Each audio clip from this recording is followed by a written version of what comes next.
Okay, in this video what we've got that HP 15-157 NA SA, sorry. And what we're going to do is we're just going to do a board swap, because unfortunately after cleaning it down thoroughly, it seems the keyboard connector, I think one of the pins might be destroyed, so that's why half the keyboard doesn't work. So I've tested the other one, that one all seems fine. So what we're going to do is we're just going to do a board swap. So this is a board that come off the 199 model. Just going to give it a bit of a clean down before I put it back, because I don't want to take this apart again twice. Give it a fresh gob of thermal paste. Clean the grill out and just make sure everything's just dust free, so that we can give it every fighting chance.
Now I'm just going to use a little bit of alcohol and a bit of tissue to clean the thermal paste off the CPU and off the top of the heatsink.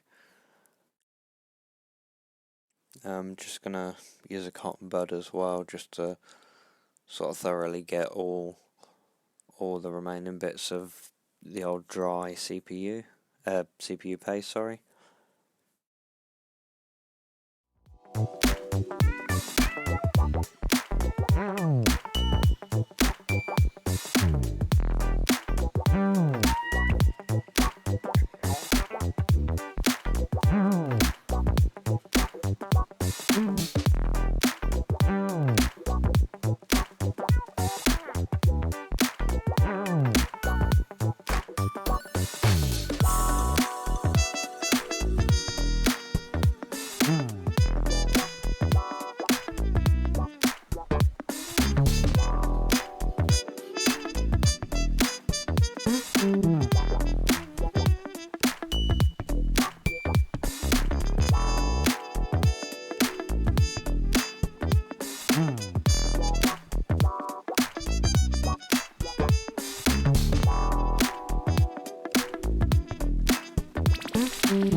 Now we've got that all cleaned down, what we're going to do is put the new board, or the cleaned down working board, into the chassis, get everything plugged in, get it all screwed down, put it back together mostly, and then give it a quick test just to make sure everything is still working the way it should.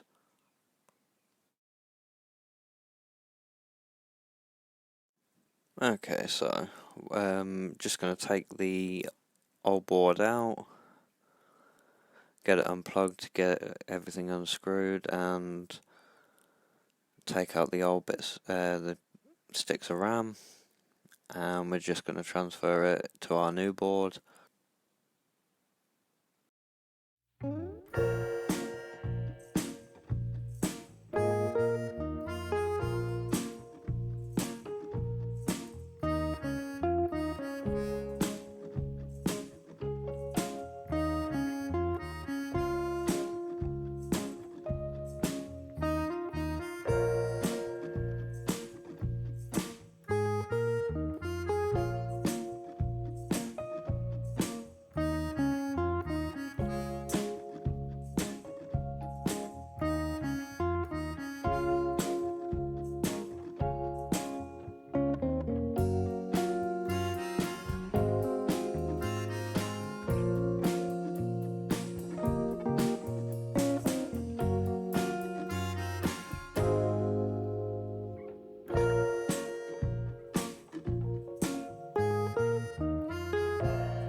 Just before we put the new board in, I'm just going to give the case a good clean out with the toothbrush and the air duster. Just get every bit of dust out there.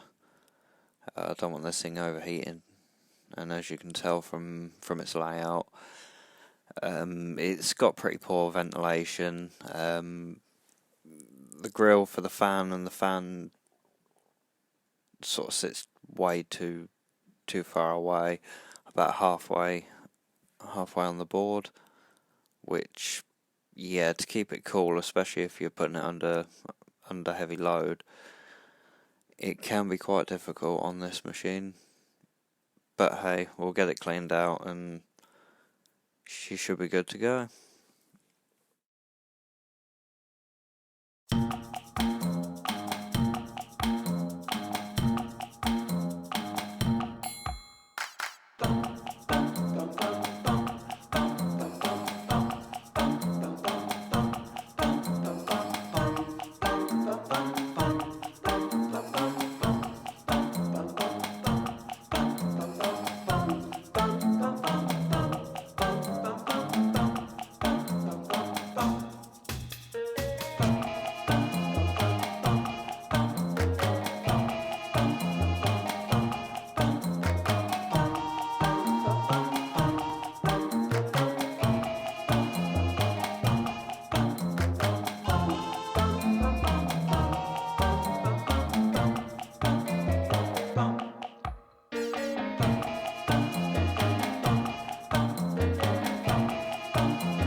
As I'm getting a lined up, what I'm also doing is any cables that should be sort of above the board, just before I lay it down, I'm just gonna make sure all the cables are above the board rather than below it, because the last thing you want to do is screw it all in and find out that one of your flexes is still underneath the board.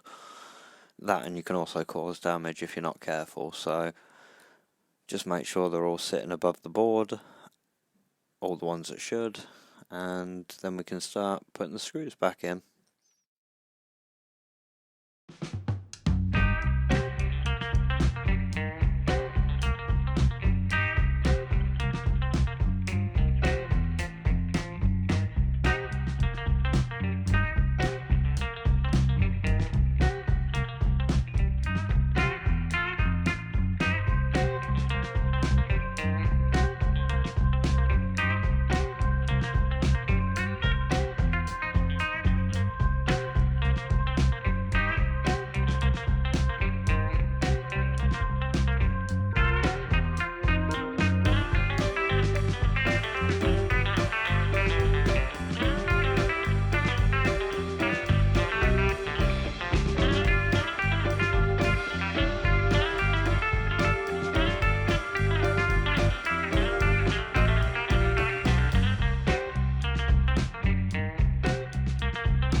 Okay, now all the screws are in, I'm just going to go over and plug everything in. I'm going to start with the screen and work my way around. Just make sure everything's plugged in.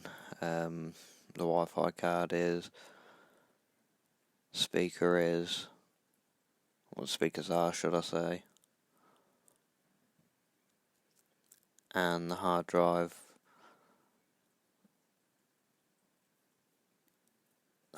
flex, as well as the optical drive flex, or in this case it's the external hard drive caddy, sorry. And not to forget the 2 USBs as well that sort of sit on the side. Actually, it's only one USB and the audio jack, sorry.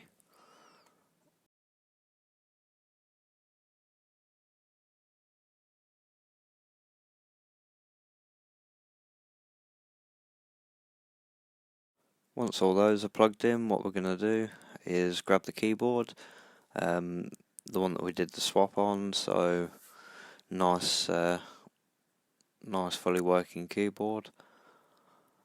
Get it all plugged in, the power cable as well, touchpad, mouse pad, and once that's all connected, we're just going to boot it up and give it a quick test.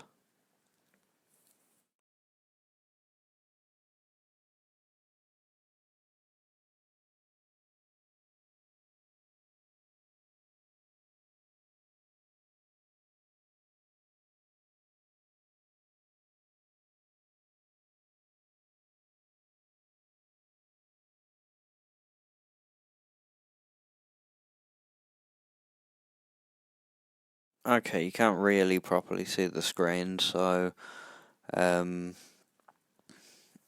just gonna give you the quick lowdown on this. It all seemed to work perfectly fine, so what I'm gonna do, clip it back together, Once that's all clipped back in place, gonna get the screws for the casing and just put them all back together, screw it all in, put the battery back, and that is job done. Thank you for watching. Please like and subscribe for more.